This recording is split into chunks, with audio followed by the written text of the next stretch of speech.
There we go. Perfect. Okay. All right, let's do roll call real quickly and then we'll get through this. Erin? Yeah. Here. Hi, Erin. Jeff? I did speak with Jeff. I'm here. Thank you. Jen? Here. Jess? I see Jess. Hi, Jess. Here, thanks. Dr. Carlson? Hi there, I'm here. All right. I did see Kimberly as well, I think. Yes, I'm here. Hi, Rachel. Oh, perfect. Hello. Laura? Hi, I just joined. Laura Chisholm.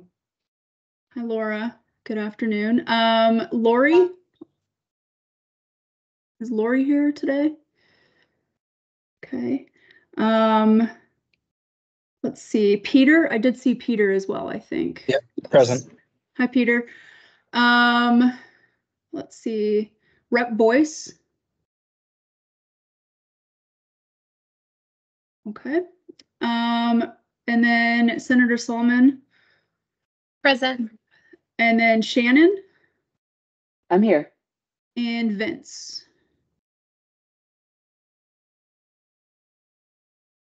Okay. Shelby, can you tell me if we have quorum, just so I know how this meeting can go? We have 10 present. Perfect. Okay, so we currently do have quorum, okay, which can mean, basically what that means is that if you all decided today that you wanted to make a decision, we are able to do so, okay? And so the last time that we did this, one of the things that was requested is that we kind of walk through the grant process itself and kind of set that up. So that's what we're going to do. And then we're going to go kind of back to those slides that you always see about what's been presented and what your options are. And so again, we do have quorum. We do have the ability to make a decision today if that is something that you all decide that you want to do. Okay. Before I get started, I just want to note that we do have a staff member that has been assigned to this grant. So I will still be kind of the face of it for a bit, but she will be reaching out to you all in the future individually to kind of get to know you all. And as we go through this process, we'll be kind of transitioning, so she takes more of the responsibility. So, Senator Solomon. Thank you. I just have a clarifying question, just because I've been involved in different commissions and groups and such where I'm a non-voting member. So I just wanted to just get clarification if Rep Boyce does join or with myself, are we voting members or non-voting with this particular group? Non-voting members. Thank you for that clarification. I appreciate that. Thank you. So, yes. Okay. There's another, Jen, did you have a question as well? Yes, so sorry, just to see if it will impact quorum at all. I do have to leave at 2 to pick up my daughter today. It was a last minute thing, so I apologize. Is that going to negatively impact quorum at all? Potentially. It's okay. That's why I said this was, again, Friday afternoon is not ideal. We know that. And so we are going to talk about kind of how to schedule this meeting a little bit better for y'all. We've had some difficulty kind of getting a consistent day that works for this group because it is such a diverse group. So we can have that conversation. That's just why I said we were not expecting quorum today. The fact that we do have it just means that if you all decide that a decision can be made, you have the ability to do that. Okay. And so that's all that means, Jen. So if you do have to leave and a decision is made, then we can move that to May. So. And with that, here is today's summary. We're just going to do a quick review of the grant process. It's pretty simple. I just want to provide some guidance in terms of your all's ability to make decisions and the kind of decisions that you can make. And then what your options are for prioritizing these funds and then also allocating these funds. Okay. And we can talk about kind of the difference in term and allocation and what that means for people who are potentially going to receive funds. And then again, we will talk about the next steps in particular in May. If there's not a decision that is made today, we're probably just timing wise going to have to make it in May. In the timeline that I am going to show you, that is what we kind of have mapped out on our end. And so we will talk about ways to get this meeting a little bit more consistent for you all as we continue, especially because they are going to be monthly meetings. And then also we will have time at the very end for public comment. So. Okay, so here are some decisions that need to be made and that you all can be thinking about as we go through this. And so a couple of things. What groups potentially need these funds immediately? Okay, if there is a group that is identified as needing these funds right now in terms of prioritizing those funds for that particular group, you all do have options in terms of what that means to get those groups, those funds, which I'll talk about on the next slide. Who potentially has a program that can roll out fairly quickly?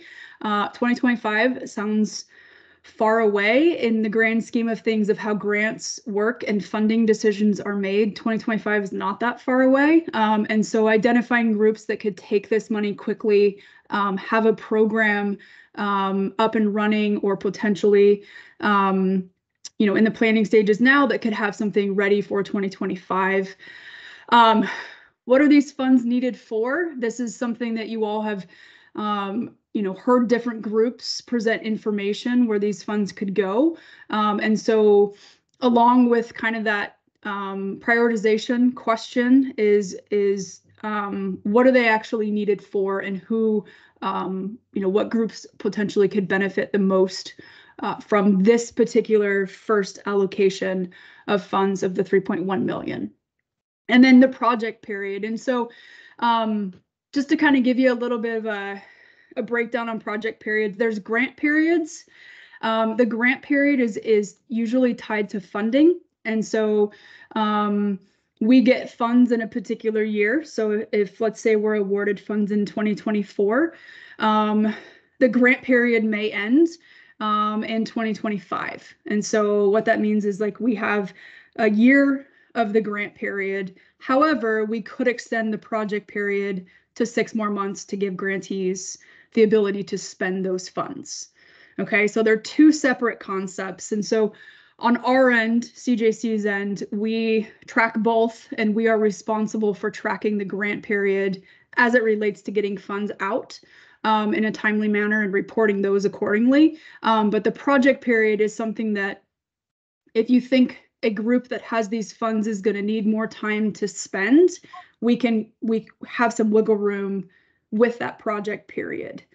Does that make sense? Are there any questions on kind of that difference between project period and grant period? You all have the ability to identify and kind of set that project period. Any questions on that or any of this?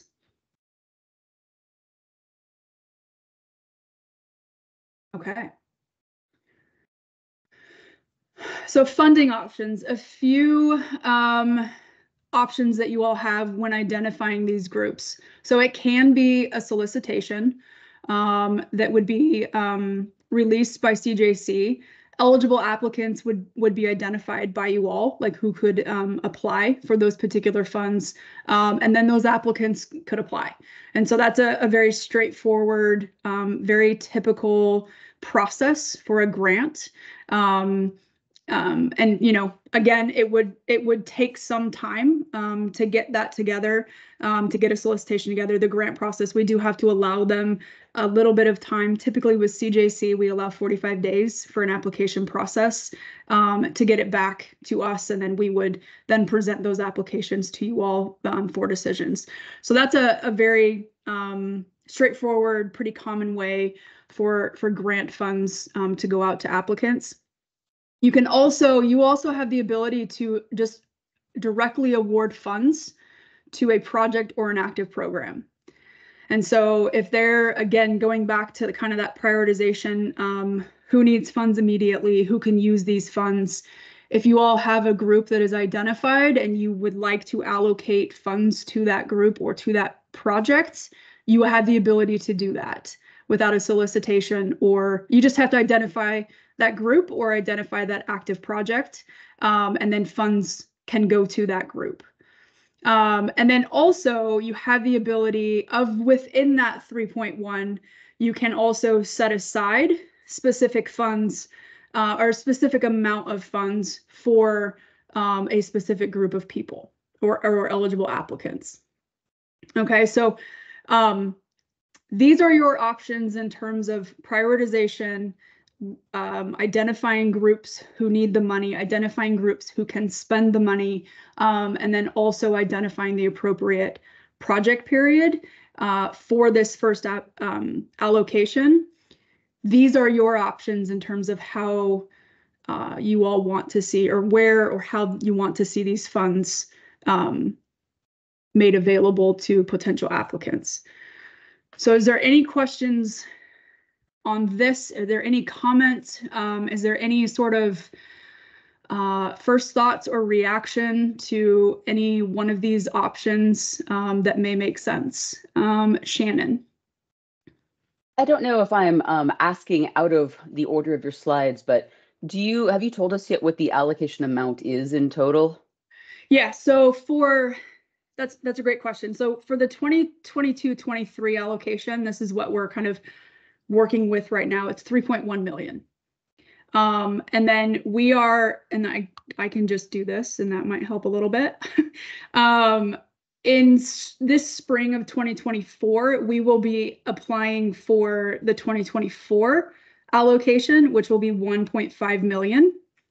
And then we will also apply for that amount in 25 and 26.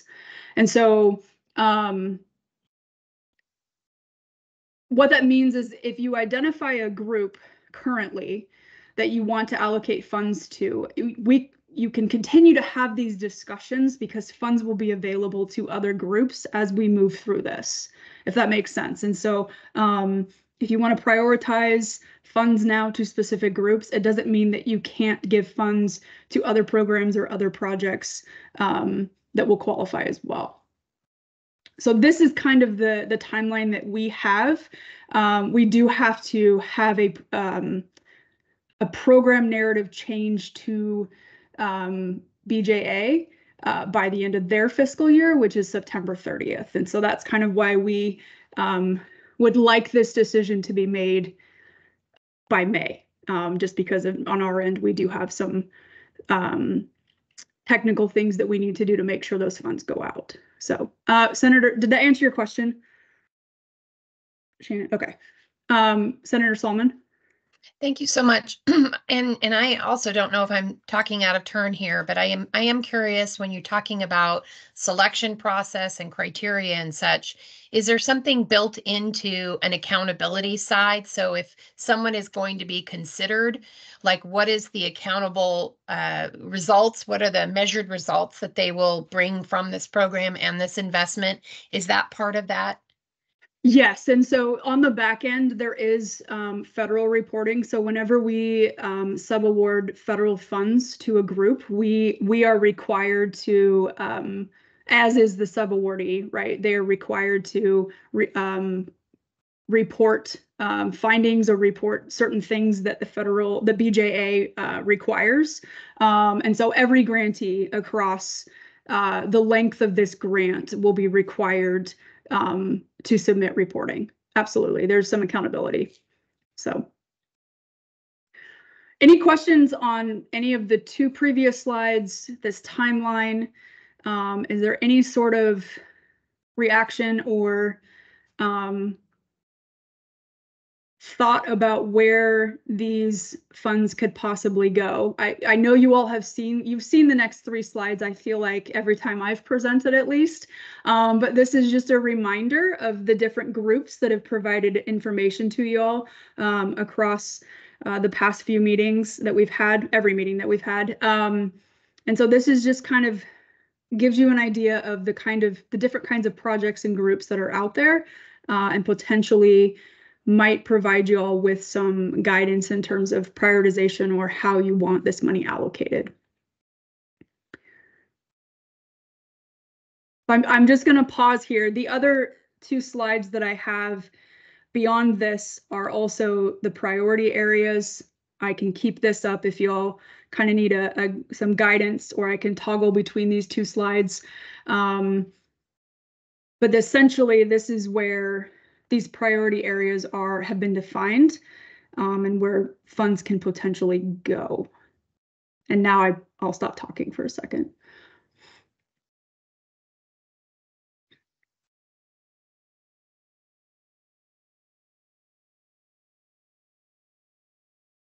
Shannon. I guess just to start, I'll acknowledge. So I'm at CVSSD, and typically what we do is we have an RFA that we release and that people can apply to. So I guess if we need to start the conversation, I'm surprised to even hear that we can directly award to someone that hasn't made like a grant application. So just from my perspective, I think probably be in favor of seeing a very accessible, not terribly long application released to folks for programs in all of these areas to submit, to tell us what they're doing or what they want to start.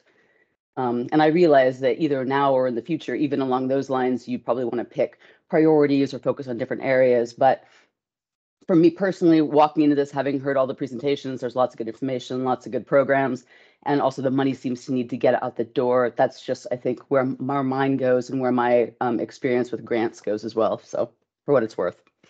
Okay, so are you talking like a short form application type thing where it's pretty accessible and a pretty light lift? Yes. For these different groups. Okay, and your thought is allowing all the groups potentially to have an opportunity to apply for this first round of funding, this first allocation.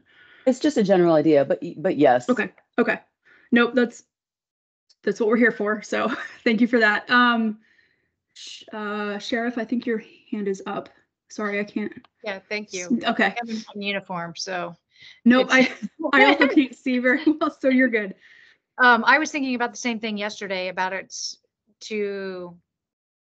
I would like some kind of process as well, not just what we saw through PowerPoint and the things that people are actively doing. I would like to have a front end process that people are having to do an application and share this work in a different way, because it was really challenging too, just to think about performance measures. And I know there's an accountability piece on the back, but I think that would be really helpful information for programs that are up and running and moving, but maybe wanting to expand, and what that really looks like. I think it was a little challenging. It's all great work, and it would be a little challenging for me. And I was surprised also to know that potentially funding could just be granted to folks without having some kind of process. So I would be in favor of a short form process as well. Okay. Thank you for that. I want other people to have, oh, Jess, go ahead. I wonder if we could talk about sort of these priority areas, and if we want to prioritize one or two of these areas based on some of the highest needs, and that could help narrow. So, because I think trying to have an RFP that goes across these four feels a bit challenging. And I wonder if we prioritize first kind of a focus area for that first round of funding, and then talk about what the RFP process could look like. Like for my lens, for example, there's this huge need around training and education around extreme risk protection orders. Obviously, everyone's gonna have a different view, but if we were going to prioritize that, for example, and then think about what the RFP would look like across that, rather than going across all the categories to begin. Yeah, we can absolutely do that. And please keep in mind the prioritization process. Oh, Jess, there you go. Okay, sorry. The prioritization process, if you were to prioritize ERPOs and another one of these for this round, you can still continue to have conversations about other groups. And so the 2024 process is opening up for us to apply for that 1.5 million, which we would then receive in January of 2025. And so funds are going to continually be available. So if you did want to prioritize specific groups or specific priorities right here, it would probably be easier to develop a solicitation or an RFP that's specific, and we could get funds out a little bit faster. It also might just be easier for you to then continue to identify groups that need those funds, if that makes sense. So, Jess. Sorry, and then one quick question. These were the prioritized areas, but technically, I think you said at one point it could actually be a little bit broader. So for example, it wouldn't have to only be, oh yeah, okay, got it. Yes, sorry, yes. So this is the next, thank you for that, Jess. This is the other slide where this, funding can also go beyond those priorities. And so keep in mind, if something is prioritized and a group of eligible applicants is identified for this, or two groups are identified for this round, you all can continue to have these conversations because funds will be available for a while. So, but I'm hearing that there's kind of a consensus of a need for some sort of solicitation and some sort of process where we're asking questions and making sure that they just getting a little bit more additional information from groups. Is that correct? Just not a very heavy lift. That's kind of what I'm hearing. Okay. Okay, so we can start there then, that there will be a solicitation process with a short form application is what I'm hearing. And so now it's really just you all would need to identify who those eligible applicants are for this first allocation of funds. Laura.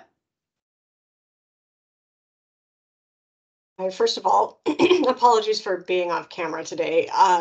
I'm going to, if I can perhaps help us clear out one item from this list that would make it a little bit less complex. I just harkening back to the presentation I gave a couple months ago, there will be $1 million coming out in hopefully a low barrier a funding opportunity for hospital-based violence intervention programs coming from OHA that was allocated by House Bill 4045. And so the eligible, I can't get into a lot of detail with this, but it would be eligible to both community-based organizations and hospitals that are interested in teaming up to work on hospital-based community violence intervention programs. So I guess I'm going to suggest that we perhaps take the hospital-based intervention bullet off the table with the assumption that that's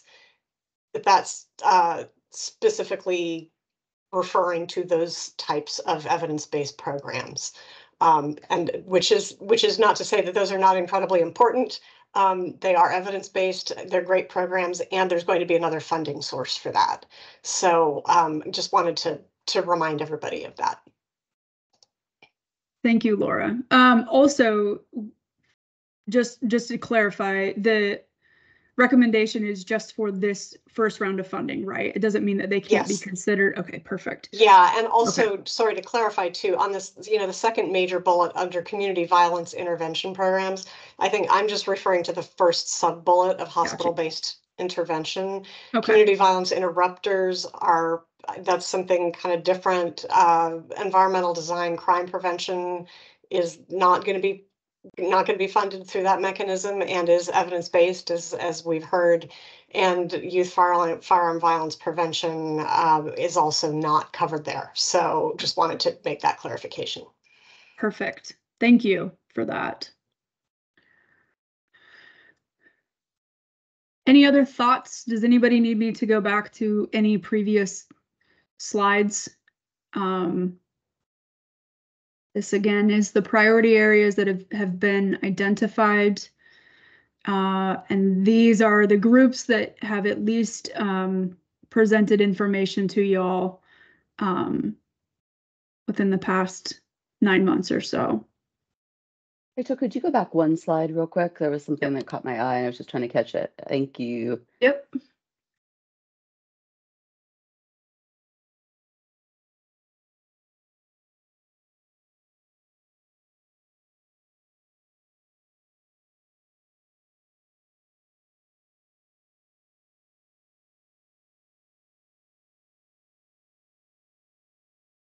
Laura, do you have another? Hello again. Yeah, I Nope, guess you're fine. just from the public health perspective, one thing I wanted to put out there is that a lot of these options that we have to choose from are, what we in public health would call downstream prevention. They're looking to kind of remediate issues that are already in process. And I guess if you could toggle back to the previous screen, one of the, or maybe it's the next screen. Sorry, the next screen.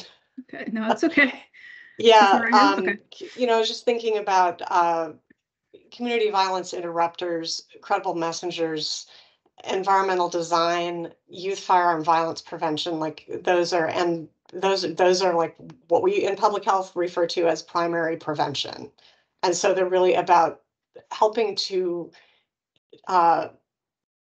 prevent an issue before there is sort of before the issue is really kind of come to a head, in lay people's language. And so I just wanted to make that comment as well. I mean, everything here is, I think, very worthy. And the other thing I'm thinking about is particularly things specifically related to getting firearms, creating space between firearms and people who may use them for violent means, whether it's against themselves or against other people. And, because I think I'm trying to remember what data has been presented to this group, but in Oregon we have a unusually, I guess it's not unusual for the West Coast, but and the West in general, but we do have a very high proportion of suicides that are completed by firearm as the means. And so, firearms are not only dangerous in terms of interpersonal violence, but also violence against oneself. So I just wanted to put that out there as well for some framing. And I don't know if any of this is helpful, but this is just sort of thinking about kind of where my brain goes as a public health person, and trying to think about, like, can we hit things upstream? Can we also, if we're looking at things downstream, can we try to get as close to the means of injury as possible? And so firearms are obviously the most lethal means that we are dealing with. So just putting that out there as well. I'd love to hear what Dr. Kathleen Carlson has to say as well. She's also a public health person, and I know she's also done a huge amount of work on ERPO, and I feel strongly that that's an area I think there's a lot of promise in Oregon for ERPO, and that's something that there was a study that came out of Connecticut that it was preliminary, but it showed that for every 10 incidents, or for every 10 orders that were executed, they estimated that a life was saved for every 10 of those. So yeah, I think there's some very specific things we can do to really kind of, those are the things that strike me as being the most kind of immediate types of things that are in need of funding. Just because I know that there isn't much out there for primary prevention in terms of community violence prevention, and also dealing with the firearms lethality issue, I think is pretty crucial. I'll stop there. Thank you, Laura. Dr. Carlson, did you have any input or any thoughts on this? Well, I just really second everything Laura says. And I don't know that I have anything to add. I also tend to think of things in terms of like the time period in which that they could have an impact. So even if we might be in like tertiary or secondary prevention realm, areas, if those are like the low hanging fruits that might have a more immediate impact, then I still feel like as a public healther that those are really important to address. And then the more upstream initiatives are some of those root cause initiatives, and they're the harder, heavier lifts and the longer term lifts. Some of them, not always, but so when I think about our future here of gun violence prevention, I think like we need to be tackling all of these areas in terms of the different types of prevention, but also like the timeframes and the amount of effort and, you know, major policy and cultural shift that they require. So I don't know, all that to say that it's very complicated and all of these are really worthwhile. But I definitely resonate with the ERPO stuff and also secure storage options for firearms and also community violence intervention. Yeah. Okay. So Thank I don't you. think I helped narrow it at all. That's okay. Laura. Sorry, I said I would stop there, and then I'm not, obviously. Okay. But I was hoping we could get a clarification from you related to the role of this group kind of moving forward, you know, after we make our recommendations related to the allocation of these funds.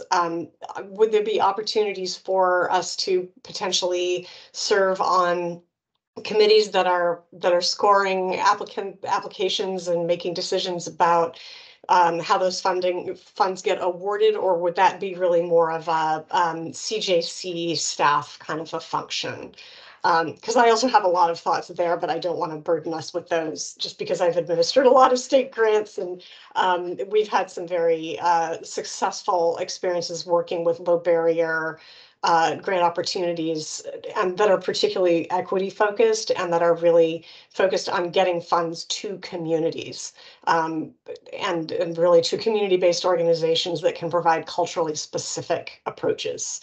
But yeah, can you help us understand kind of what the longer trajectory on this is? Yes. So I might go a little bit kind of a weird way to answer that question, but I do want to remind you all of this as well, in terms of where these eligibility requirements, in terms of where funds need to go. And so there is kind of a 60-40 split in terms of it does have to go to local, 40% of these funds do have to go to local governments. And so Laura, I think that's kind of what you're talking about with the community, the kind of getting it into the communities. We do have to make sure that those funds are getting to local governments. They can, and then the 60% can go anywhere. It can go to state agencies, it can go to local governments, it can go to communities as well. So I just wanted to remind you that this is also kind of a requirement in terms of thinking about prioritizing these funds and where they go. This is something that CJC will track, and so we'll make sure that this this requirement is met. We may just need your all's help in identifying the eligible applicants appropriately so that this can be met. In terms of kind of forward, ultimately for the approval of funds, BJA is the one who will approve these funds. But CJC staff will be coming, they'll be the ones that approve where these funds go. So they're kind of the ultimate body that will decide.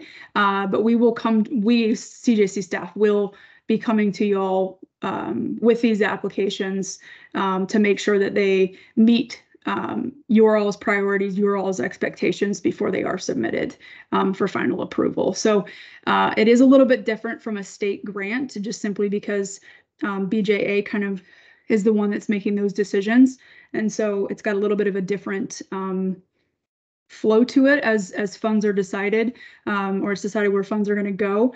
As far as the continuation of this group, we do have money that will continue to be coming through, and so we will be having these discussions throughout, this year, next year, and on, in terms of where these next allocations need to go.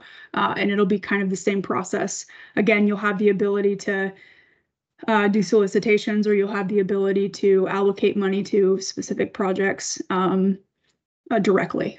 So did that answer your question, Laura? It's a little bit of a different process than the state grants that some of you are probably more familiar with. Yes, and thank you for that reminder. Yep, absolutely. Shannon, I think you have your hand up. Sorry, I'm kind of blind here. So no, it's okay. Okay, I'm guessing. I'm trying not to ask too many questions. I'm just trying to. So please ask. So did you say it's 3.1 million this time? Correct. Yes. And how long do you have to spend the money? Till 2026. Okay. And one thing I didn't catch in your response to Laura was, if we do a solicitation, which it seems like, at least for the couple of us that spoken, there's definitely an appetite for that. Is it this group that reviews the grant applications or another body? It would be you all.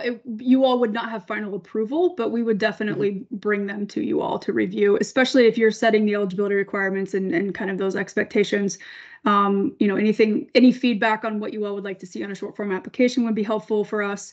You know, any input from you all would be really helpful. So not you all are not the deciding body, but you'll definitely be involved.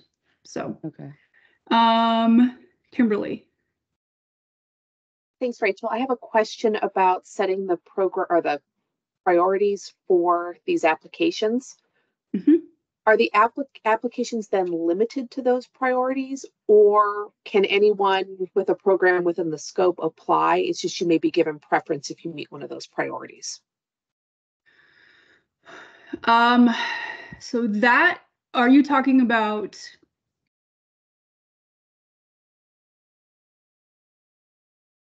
Can you give me an example of what you, so like So an example would be, let's say we set the program priority as, I'm just going to use the kind of the specialty courts related for OPA, that's the priority. Mm-hmm. But if someone came in with a grant application related to safe storage. Oh, got you. Okay. Would that one be eligible? So that is something that you all, so trying to think of how to answer this. If you all identify the applicant as a specialty court applicant, then that is who can apply for this allocation of funds, right? And so part of it is you can prioritize a group, but we also need to know who those eligible applicants are within that group. So for instance, if ERPOs are where you all want to go, right? If like Jess mentioned, like the training and education of ERPOs, well, who's eligible to apply? So it's two things. So you can prioritize ERPOs or treatment courts, but we also need to know who those eligible applicants are from you all. So does that answer your question? So if somebody for gun safety applied, they wouldn't necessarily be eligible applicants that you all identified for those funds. Is that helpful, or did I just confuse everything? Okay. Jess.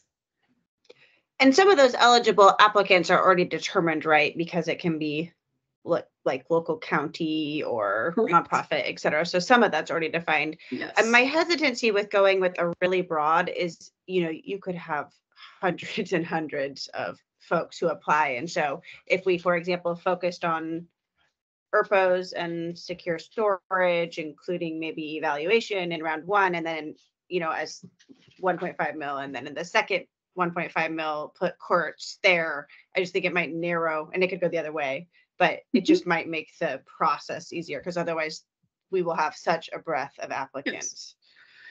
Yes, it would be a lot easier if you all did it that way. You know, identified a specific applicant that could apply for this allocation, identified another one, yeah, it would be a lot easier to be able to go through those short form applications and then to be able to determine.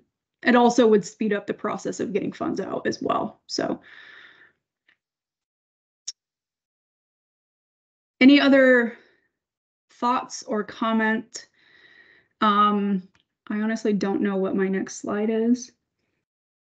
I think it might be the end. So Senator Solomon. Thank you so much. And I just want to clarify, will there be a, excuse me, a public process that people will see this and be able to apply?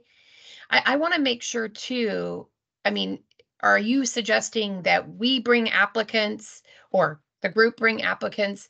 I just want to make sure how this will be accessible, because I want to make sure that we have that we are looking at diverse groups.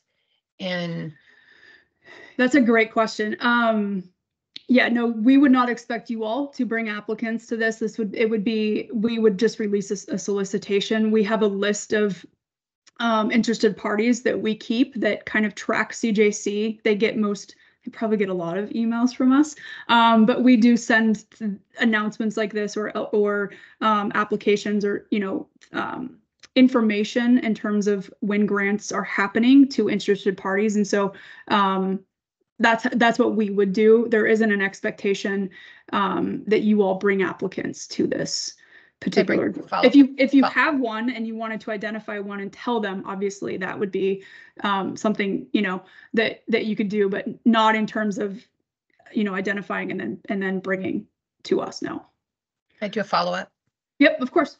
Yeah, thank you so much. I just want to make sure that we are making sure that we have an outreach to underserved communities and communities of color and such, that can make sure that we're providing that opportunity.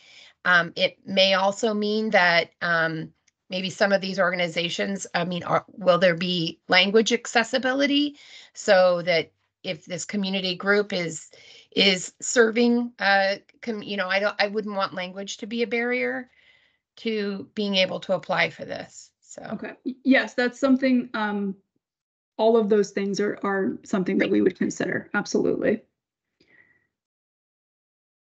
Okay. So at this point, we're gonna. Oh, sorry, Dr. Carlson. I'm sorry. One more. No, question. You're fine. It's okay. Can you say one more time what our timeline is for getting the first round out? Because I feel like this is really critical for how we shaped this. Yeah, so we would like a decision to be made. That's what I was going to ask, either today or May at the latest, because we have to then submit an updated program narrative to BJA with the identified group, the identified applicants, and what they're going to be, what the money is going to be used for, right? What those funds are going to be used for. They then have to approve that. And it takes a bit for that to kind of go through the process, right? And so in order for us to have an identified applicant and funds kind of moving by the end of their fiscal year, May would be ideal for you all to have identified an applicant. And so that's kind of the timeline for just the first allocation. But that's the timeline that we have in mind. So yeah, it's tight.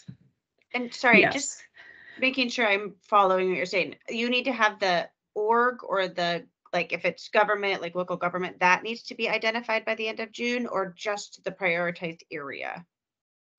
The prioritized area and kind of where that money is. We don't need to know who the applicants are. We would need to know eligible applicants, right? So who can apply.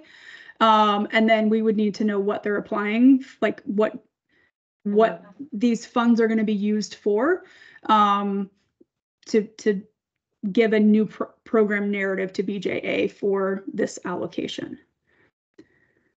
Does that make sense?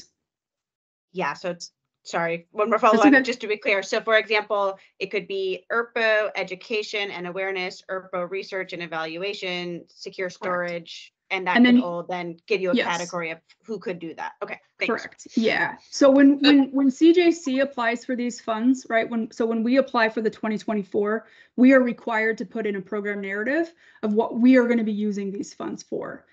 And the initial, because we had to put this board together and this has been kind of a process, that initial program narrative was very vague when we got the 3.1. And this is across all 50 states. This is not just Oregon. We essentially said, we can do this. And they gave us this allocation. And so now we need to actually be specific. And so ideally for the spring 2024 application, you all then will identify a specific group for that second 1.5 million that's coming out as well. And that process will then be more smooth. So once we get through this kind of where we're resubmitting, we only will do that once because we'll kind of have an idea of where you want to prioritize and what you want to allocate, if that makes sense. So that's why we have to do that again. But that it just takes time because you've submitted to a federal organization that's doing this across the country, and it just takes them a bit. So, but it sounds like we want some kind of RFA process. And so if I mean, best case scenarios, we land on the topic area and who's eligible today to get that RFA out, give some time for applications. Then we review applications. And all of this by June? No, this would be, the federal fiscal year ends September 30th. So we do have time. I apologize. Okay. Yes. So that is, yes. So we do have longer than June. So we do have some time. We just need that program narrative to be approved as quickly as possible so that we can get things moving. And then we can indicate to the BJA that we are using these funds so that those other allocations that are coming will continue to come. So I apologize. Not June, September 30th is the. It's this part on the arrow that said funds dispersed in August that made me think that, like, oh, we got to get money out the door by August. Okay. Yes, September 30th. Well, it would be ideal. August would be ideal. But we do have that extra month of wiggle room. So, Jeff. Thanks, Rachel. And I'm tracking to a certain point. And this is where I just may need a little bit of help. I understand that our goals today, first is what sort of focus area we want to identify, or focus areas for this first round of funding. But I'm getting hung up on groups that can apply. And it sort of goes back to what Senator Solomon was saying, which is if we here today now identify which groups we think can apply, I think we run the risk of excluding groups that could apply or should apply or that we would want to apply, but that we're not naming in this meeting today. Okay. So that kind of gets back to my next question then. As we go, I'll toggle through this real fast, and thank you for that point, Jeff. We do have next steps. And so this has been a great conversation, all of this with the short form, the identification that there needs to be a solicitation. There have been a few discussions about ERPOs and community-based violence as kind of being the two groups that have been talked about the most. It sounds as though you all are not ready to make a decision today. If that is not true, it's okay. It's that's fine. We can make it next time. Jess. I think there just might be a bit of a language gap that we're not all saying the same thing. So when you were talking, like, maybe if we all defined categories that organizations, nonprofits, government can apply for separate than when I hear the word group, I tend to think like that means, Love is Stronger, like a particular nonprofit can apply for it. But I'm not sure that's what you mean when you said groups.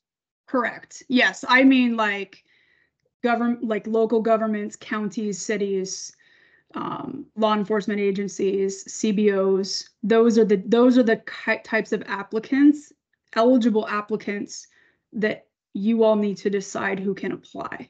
So if it's CBOs, if it's community-based organizations, then that's who can apply for this particular, for whatever you're prioritizing those funds for. So thank you. Yes, if that wasn't clear, that's actually what I'm referring to. So Rachel, we could have a conversation today and say, we decide we want to prioritize ERPO, domestic violence, restraining order assistance, CVIs, and safe storage. Correct. And then who could be eligible to apply for those. And we could say anybody who has a invite organizations, agencies that have a program or want to start a program in those areas to apply. Correct. As long as this was met, that is correct. I think, I don't know that, we may not get there. I don't think that there's necessarily not an appetite to make a decision today. I think we're all being very polite and considerate to ensure that everyone gets to speak. Because we're all polite and considerate, I'd like to throw out there that if we were asked right now, I would say ERPO, DVROs, CVI, and safe storage. And anybody who has a program along those lines is free to apply, and then we evaluate from that point. Okay. Does anybody have any thoughts on that? Any sort of objections to that? Issues with that? The thing that and again, I don't, Shannon, thank you for that, for coming out and saying that. I appreciate that. I don't want you all to feel rushed. I also want to make sure that you all feel comfortable with this. What we were going to suggest, particularly with next steps with the May meeting, is that we usually typically have a month in between these meetings. We could schedule one in 2 weeks if we needed to, if you all felt like you needed a little bit more time to kind of think about this. But essentially what Shannon just said is what we need you all to do. Senator Solomon. Might I suggest that I'm not opposed to that. Might I suggest that, is there a way for us to collect some data on some groups so that when we come together, we can say, here's some of the groups that that have been suggested, or whatever you're trying to look for. And then also with CJC's experience, they could help fill in, because I just want to make sure that we aren't going to, necessarily cut out groups that we see statistics that need assistance, need help, need focus, and we bring to the table many that we have people know and have partnerships with here, and that we would somehow exclude people that need to have. Yeah, if that's absolutely. So I don't know if we can come up with something prior to a Google Doc collection of information, or something that you can, I just wanted to suggest that. Yeah, absolutely. Thank you for that. Shannon? I think you're muted, Shannon. Sorry. I think. Probably a sign. I was going to say that, in one of the previous meetings, I circulated, I think, a list of like 60 organizations that have been funded with the community violence intervention grants. A large majority of those are grassroots or run by communities impacted by inequity. And I think that maybe Laura or somebody else referenced the culturally specific programs that are funded through grants. If we could maybe, I could resend the information I have. I think one of the reasons in my list, I highlighted programs like the domestic violence restraining order assistance and the CVIs is because those are exactly categories with with groups that are dedicated grassroots that typically don't necessarily interact with government or apply for DOJ grants and things like that, but that have roots in this kind of programming and that we've all worked with. So it's less, I just want to, I guess in one way, reassure the representative, it's not exactly like, it's not that there's one program, it's that's an entire category of programs that we've consistently gone and tried to build relationships with because they historically have not had access to funding and are now in a funding stream, and we'd like to see that increase. Thank you for that.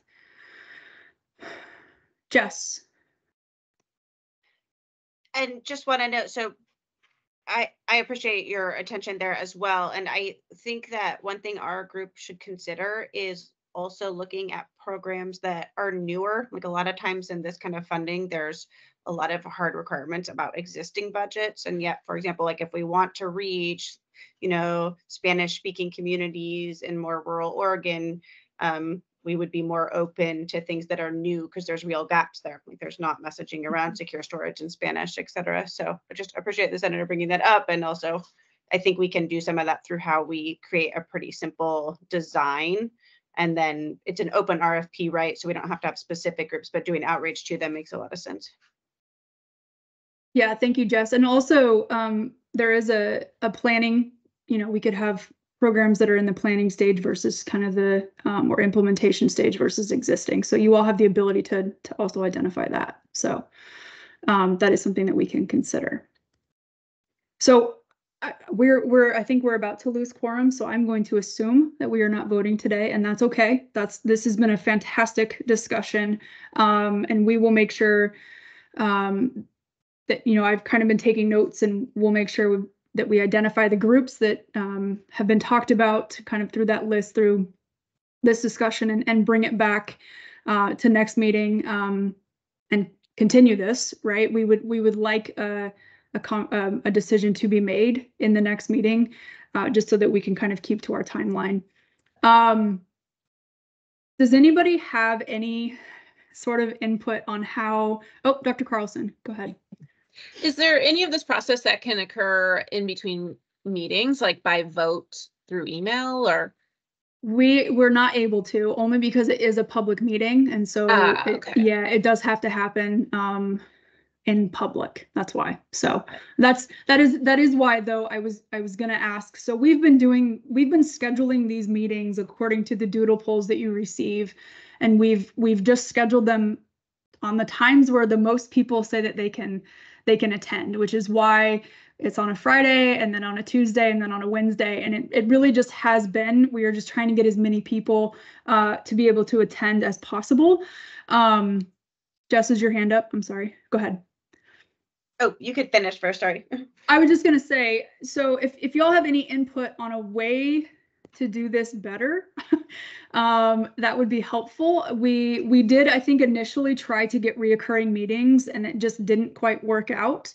But if it is something that you all would like to establish a recurring meeting on this day where we can get the most people, we haven't been able to identify that yet. And so if a doodle poll doesn't work, or if there's something where we can say, send out an email and say what time, a recurring meeting would work the best. If you have any input on how to schedule this, particularly because we do need quorum, that would be great. Also, just due to the nature of this discussion, it feels like you all are on the same page.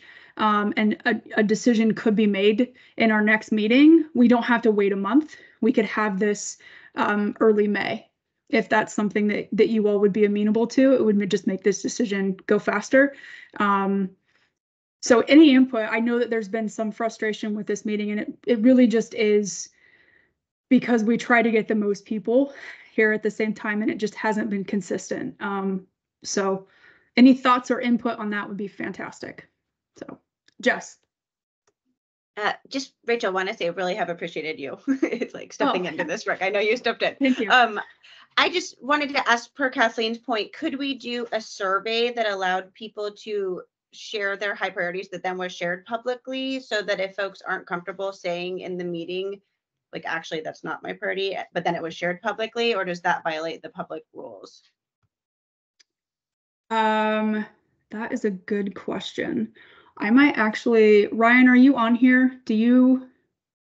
My boss, I might ask him if he's on here. Yes. Sorry, Hello. Ryan. Yeah, I think if we're just polling, given the conversation, not taking a vote or anything to that nature, we could probably utilize that information in between meetings. The key would be, we'll of course need to share all of those results during the public meeting. Okay, perfect. Thank you, Ryan. If that's something that you all want to do, we can definitely do that, so that we can come with some information in terms of like if you wanted to do a survey in terms of priorities. Again, we would just have to make sure that it became public record in the meeting. But if y'all think that would be helpful, that's something that we could definitely do. I'm seeing some head nods. Is that something that would be helpful? Okay. Any thoughts on scheduling a meeting? Or any feedback on how we're doing this? Right now, we're just trying to reach quorum. I mean, I think the more consistent, better for me. Like if it was consistent, this is Erin, sorry. That like if they're every 2 weeks or every month, same second Thursday, that is really ideal. Okay. Okay. Dr. Carlson? I was just going to suggest trying to schedule one in the next week or two, and all of Okay. us here could, you know, try to be as flexible as possible. So sometimes, Okay. you know, not knowing that we have a rush to meet, I might decline a time where I already have a set meeting, but I could move that meeting. So Okay. in the next week or two, if we need to hurry this up, then I could be more flexible and move things around. Okay. Well, the other thing too is these have been typically 90 minutes. I don't know that next time we'll need 90 minutes. So we could potentially schedule this for 60 if that also might be helpful. Just because I think it's going to be a continuation of this discussion and then a decision. And so it doesn't necessarily, you won't necessarily have to commit to 90 minutes. If that's something that you all think would be a little bit better in terms of scheduling, if it's just a 60-minute window. That might be helpful as well. Okay. Well, here's what we'll do then, if everybody's okay with that. We will do a doodle poll for the next 2 weeks or so, early May, and we will give some options for we'll do a 90-minute one and then a 60-minute one and see what you all think. Maybe if we can do that, we'll kind of give you some options in terms of what works better for you all. And then we will schedule that meeting according to when we can get quorum. And then if possible, if this survey is something that you all think is a good idea, we might just add a question in there in terms of when you all could meet consistently and what a reoccurring date would work for you all, and see if we can get something kind of on the books where the majority of people can meet moving forward. Every meeting is not going to require quorum, but there are times where we're going to need a decision to be made. So we will try our best to get a recurring meeting on moving forward past May, if that works for you all. Okay. Before I move to public comment, is there any other clarifications or questions for me, or anything else that anybody would like to add to this discussion today? Okay, so then we will move to public comment. This is just an opportunity for any members of the public that are in this meeting to speak. Just raise your hand and please keep your comments to 1 to 2 minutes if you can.